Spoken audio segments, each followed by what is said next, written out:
আজকের প্রথম খবরটা হলো জুমা বছরে 52 বার আসে, হোলি বছরে একবার। পুলিশ কর্তার এমন মন্তব্যে সরব কং ও সপা।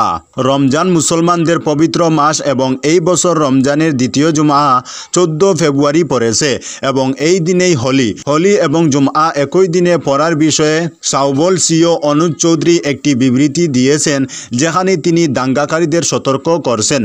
সাউবল সিও অনুজ চৌধুরী বলেছেন, জুমা বছরে 52 বার আসে, হোলি বছরে একবার আসে, ফলে আপোষ যদি করতে হয় তবে তা মুসলিমদের করা উচিত। এমনই মন্তব্য করে বিতর্ক বাড়ালেন উত্তরপ্রদেশের পুলিশ কর্তা। তার এই মন্তব্যের বিরোধিতায় সরব হয়েছে কংগ্রেস ও সমাজবাদী পার্টি। যোগীর সরকারের বিরুদ্ধে সাম্প্রদায়িকতার অভিযোগ তুলেছে বিরোধী শিবির। আগামী 14 মার্চ হতে চলেছে হোলি উৎসব। ওই দিনেই রয়েছে রমজানের পবিত্র নামাজ।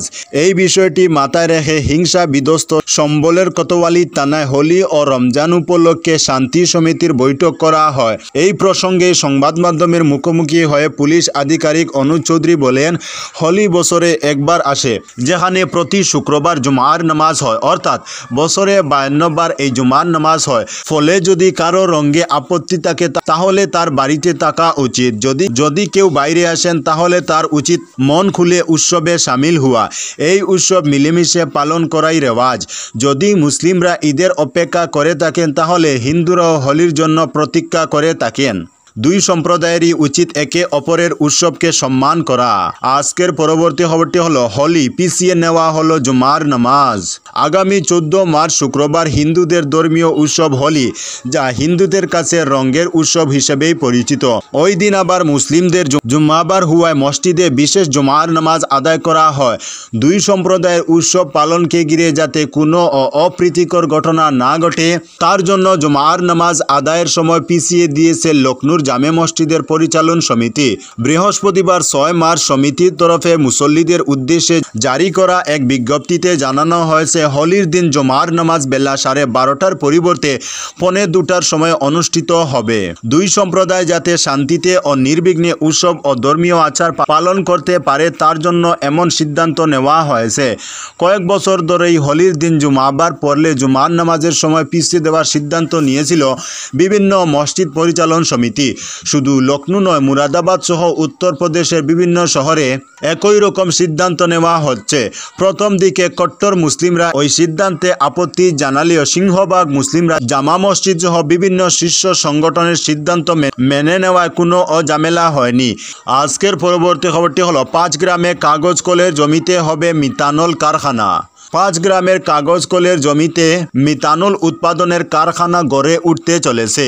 বাঁশ থেকেই তৈরি হবে এই মিথানল।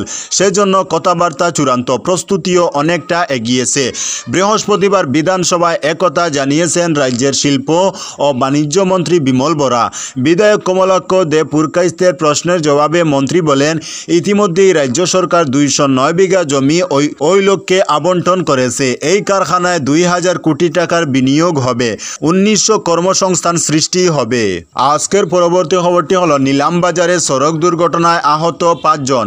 দুর্ঘটনা পিছু ছাড়ছে না নিলামবাজার এলাকায়। বুধবার রাত প্রায় 8:30টায় নিলামবাজার কলেজের সামনে জাতীয় সড়কে ডাম্পারের ধাক্কায় এপি গাড়ির 5 জন যাত্রী আহত হয়েছেন। বর্তমানে আহতরা করিমগঞ্জ সিভিল হাসপাতালে চিকিৎসাধীন। ঘটনার বিবরণে জানা যায়, নিলামবাজার থেকে পাতারকান্দিগামী একটি এপি গাড়ি যাত্রীদের নিয়ে রওনা দিলে নিলামবাজার কলেজ সংলগ্ন জাতীয় সড়কে যাওয়ার পর বিপরীত দিক থেকে একটি ডাম্পার গাড়ি এসে সজোরে ধাক্কা দিয়ে পালিয়ে যায়। প্রত্যক্ষদর্শীরা চিৎকার শুনে এসে নিলামবাজার থানায় খবর দেন। তৎক্ষণাৎ পুলিশ এসে আহত যাত্রীদের উদ্ধার করে নিলামবাজার হাসপাতালে পাঠিয়ে দেয়। এদের বয়স আনুমানিক 25 থেকে 30-এর মধ্যে। আহতরা কাইস্তগ্রামের দুয়ারিবাগের বাসিন্দা বলে জানা গেছে। এরা হলেন কালামউদ্দিন, আলিমউদ্দিন, গৌতম নমশূদ্র, হেলালউদ্দিন ও মুস্তাকউদ্দিন। এদের অবস্থা গুরুতর হওয়ায় নিলামবাজার হাসপাতাল থেকে করিমগঞ্জ সিভিল হাসপাতালে পাঠিয়ে দেওয়া হয়েছে। এ নিয়ে নিলামবাজার এলাকায় চাঞ্চল্যের সৃষ্টি হয়েছে। আজকের পরবর্তী খবরটি হলো শ্রীভূমি করিমগঞ্জ জেলা সদরে পরীক্ষা কেন্দ্রের দাবিতে স্মারকপত্র NSUI এর। কমন ইউনিভার্সিটি এন্ট্রান্স টেস্ট অর্থাৎ সুয়েট পরীক্ষা কেন্দ্র শ্রীভূমি করিমগঞ্জ জেলা সদরে স্থাপনের দাবিতে বুধবার স্মারকপত্র প্রদান করল ছাত্র সংগঠন NSUI। শিক্ষা বিভাগের দায়িত্বপ্রাপ্ত অতিরিক্ত জেলা কমিশনারের মাধ্যমে ন্যাশনাল টেস্টিং এজেন্সির উদ্দেশ্যে এই স্মারকপত্র প্রেরণ করেছেন ছাত্র সংগঠনের কর্মকর্তারা। উচ্চশিক্ষার প্রবেশিকা পরীক্ষা কমন ইউনিভার্সিটি এন্ট্রান্স টেস্টের পরীক্ষা কেন্দ্র শ্রীভূমি করিমগঞ্জে স্থাপনের জন্য বিগত দিনে সরব হয় এনএসইউআই। বুধবার এ দাবি সংবলিত স্মারকপত্র শ্রীভূমি করিমগঞ্জ জেলার শিক্ষা বিভাগের দায়িত্বপ্রাপ্ত অতিরিক্ত জেলা কমিশনার মিনার্বা দেবী আরামবামের মাধ্যমে ন্যাশনাল টেস্টিং এজেন্সির উদ্দেশ্যে প্রেরণ করেন এনএসইউআইর রাজ্য সম্পাদক শুভজিৎ চক্রবর্তী। আজকের পরবর্তী খবরটি হলো পাক অধিকৃত কাশ্মীর শীঘ্রই ভারতে, ইঙ্গিত জয়শঙ্করের। পাক অধিকৃত কাশ্মীর কবে ভারতের সঙ্গে যুক্ত হবে তারই অপেক্ষায় রয়েছেন বিদেশমন্ত্রী এস জয়শঙ্কর। লন্ডনে চাতাম হাউসে বক্তব্য রাখার সময় এমনটাই জানিয়েছেন তিনি। আর তারপরই তাকে খোঁচা জম্মু ও কাশ্মীরের মুখ্যমন্ত্রী উমর আবদুল্লাহ ও তার বাবা ফারুক আবদুল্লাহর। তাদের প্রশ্ন কে আটকাচ্ছে।